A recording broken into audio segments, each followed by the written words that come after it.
Peter. Public figures and politicians, I guess, are also very interesting to us. Rick Samans is our Managing Director with responsibility for public figures. Rick, do you want to run us through some of the people there? Yes, thank you, Mark. Good morning.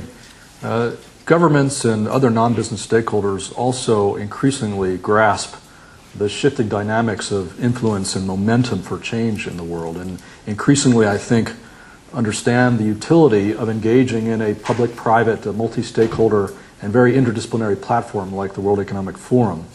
And I suppose as a result of that, we're seeing, analogous to what you just heard on the business side, very strong participation this year from the public sector.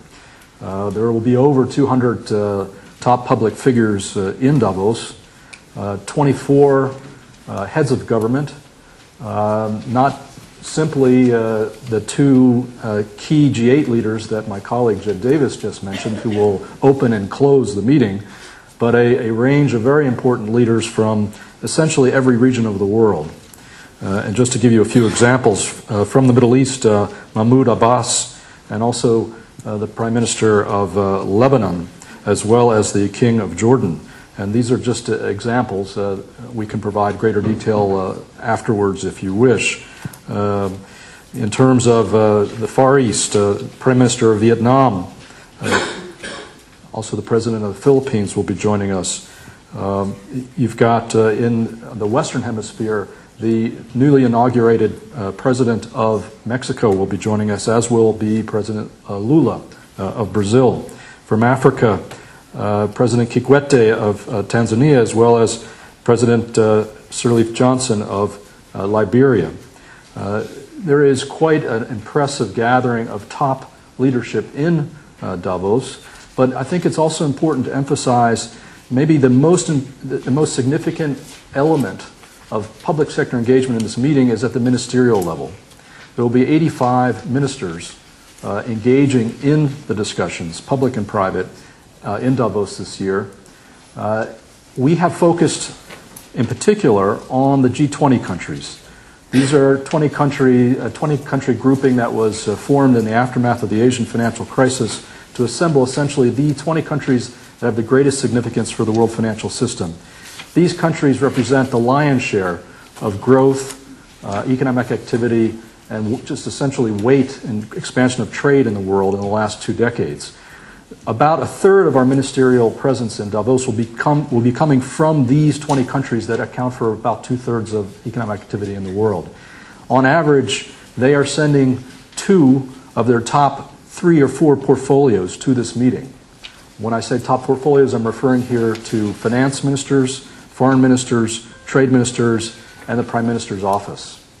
That is an extraordinary, and I would say unprecedented, aspect of this gathering in Davos, in that they are coming not simply to make a speech, they're not coming simply to have a discussion in their particular portfolio, they are engaging in most respects across a variety of public-private sessions because there are work processes underway.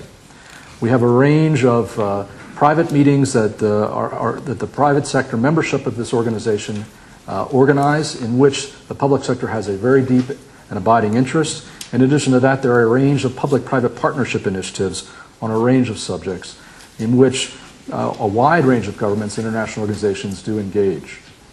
Let me cite, to give you an example, 2 topics where we know there will be quite an extensive amount of public-private engagement over the trajectory of the meeting, over the 5 days of the meeting.